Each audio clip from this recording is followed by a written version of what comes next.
Hello and welcome back to my channel.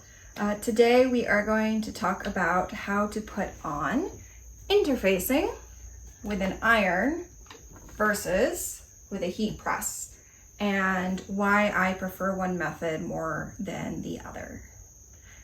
If you're new here, make sure to like and subscribe to the channel and click that bell to get notifications for when I upload. So first things first is we need to make sure that our fabric doesn't have any creases. So make sure you take your iron to it and try to get all the creases out of it. For me, I'm gonna have to use my wool mat. I love wool mats. If you have fabric that a crease is not coming out of, they're great because they will heat the fabric from both sides. There we go. Whoops. All right, once you have the creases out of your fabric,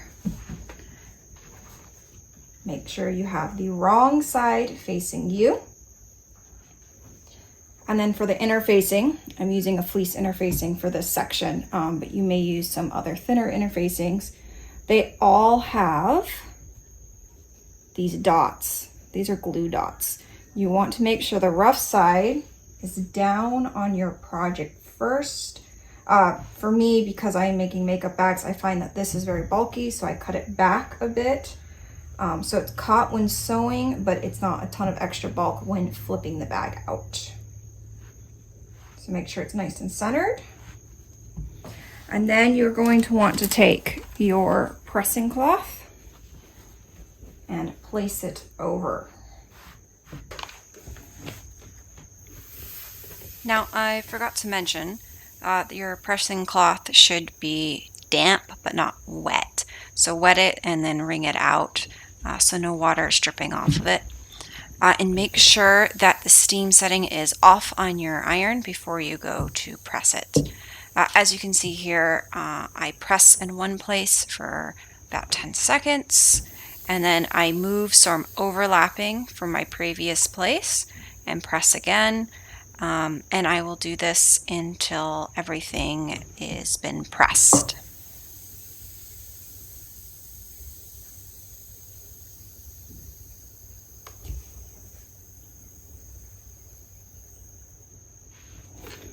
Once you've done that and you've covered the whole space, so make sure you're overlapping some, remove your pressing cloth.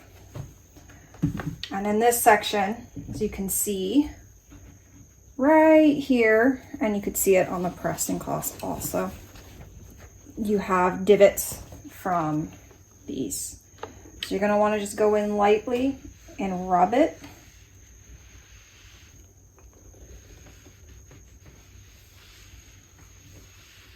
Not moving too fast so you don't shift anything. Do not pick this up while it's still hot. It can detach. Just work out all those bubbles.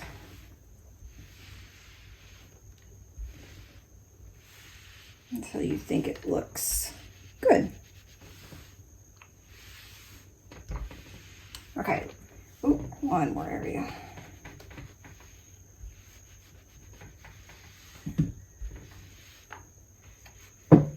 At this point, you can also use a pressing block and try to work out the bubbles instead of the iron. There we go. All right, so then you're gonna let this sit and cool for about 30 seconds to a minute to make sure everything is attached. I'll see you when it's cool. Okay, so once it is cool to the touch, you can pick it up. It may still be a little bit warm, but it won't be boiling hot anymore because you just had a bunch of steam on it.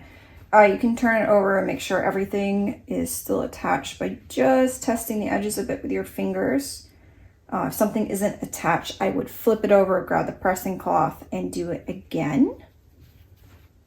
And yeah, once it's good, you're all good. You have attached your interfacing. Now, if you have something like this that has a seam, you're going to want to first press open the seams and then press them one way. This is so you don't have a big area where the interfacing isn't attached. So it'll attach to this, but it won't attach to what's underneath. So you'll have a big area of no attachment. Some people will press it open and then they will top stitch to keep that flap down. You can also use hemming tape to tape it down so you don't get a bubble. I find that if you keep your seam pressed to one side, it's still attached very well. It doesn't seem to bubble up. It still looks flat. So one thing with the iron, as you saw, something this size, so this is my medium makeup bag, takes about 6 presses to get everything done. So that's about 60 seconds to 90 seconds to finish it. For my large makeup bags, that's towards 10 presses. So you're looking at 2 to 3 minutes just to do this small piece. Now, going over to the heat press, same thing. Make sure your top fabrics don't have creases that you don't want before going on to the heat press, because it will just make the crease worse. It won't make it any better. And then you will stack these up. So let me take you over there and show you how I do the heat press. All right, so the first thing you want to do is turn your heat press on, and you're going to want to set it, and mine's already set, but you want to set it to 300. And that is the temperature that you want to press everything at on a heat press. So I will check back in with you once the heat press is heated up.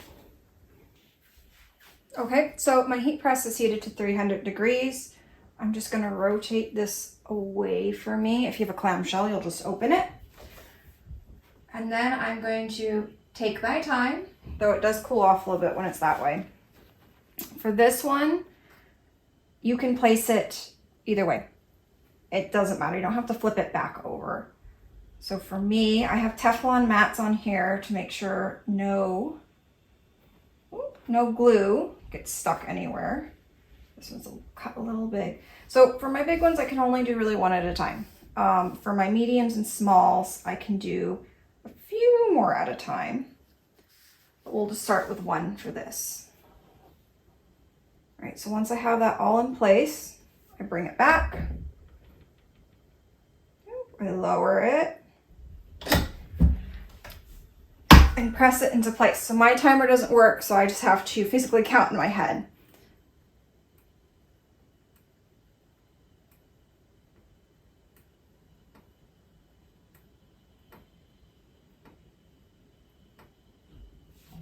So after 10 to 15 seconds, we are attached. That's all it takes, just 10 to 15 seconds. And you make sure that everything is good. I have a bubble here, so I am going to bring this back and press for just 5 more seconds. 1, 2.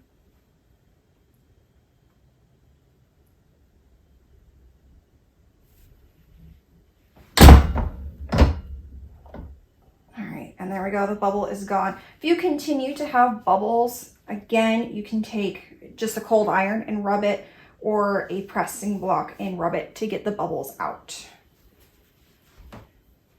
So I'm just like that, in a much quicker amount of time.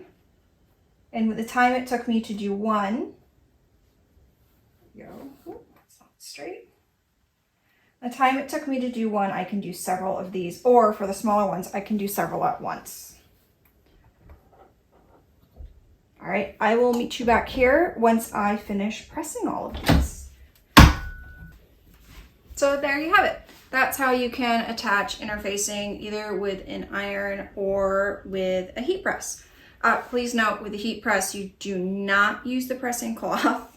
You don't want to have all that steam inside the heat press. And there's enough pressure on it that you don't need, and heat, that you don't need to create that steam to melt the glue. So one of the reasons I prefer the heat press, I've already mentioned, I can do them faster. My projects, I can do more in here for the makeup bags personally, and even for larger projects, I can do a bigger space. This is a bigger heat press. I believe it's a 20 by 16. Some of them come by 12 by 12, but it's still more space than what an iron can do at once. You don't have the bubbling as much as you do with the iron. You do get some bubbling. Again, I suggest going over, just use the cold iron real quick when you take it off, or leave it on here and use a pressing block to get the bubbles out, or I will sometimes just press it again very quickly for 3 to 5 seconds. And that usually fixes the problem. One thing I didn't note either is that try not to remove it too quick from the heat press, so the glue can dry and solidify a little bit before you move it over, or try to move it very flatly because you can detach it if you move too quick.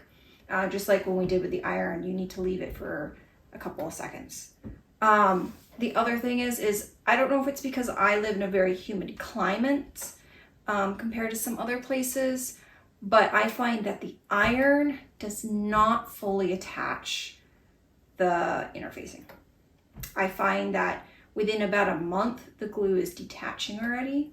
And if it's not sewn in, if it's just attached to the back of something, it will come off. But even when I sew it in, that center section here will start detaching from the fabric. Again, it may be because I live in a very humid environment, and glue here in general does not last long, but I find with the heat press, months later, my projects are still attached. So it may also be it just dries everything out really well. I don't know. But yeah, I highly recommend doing a heat press. You can get them on Amazon for about $200. You don't have to get my Mammoth machine, my industrial machine here. If you want this brand new, that's about $1,500 to $2,000. But yeah, very quick, very simple, and it speeds things up. And it also, I think, does a better job. Well, that is all for today, guys. If you have any questions about attaching interfacing either via the iron or the heat press, drop your questions down in the comments below and I'll make sure to reply. Until next time, goodbye.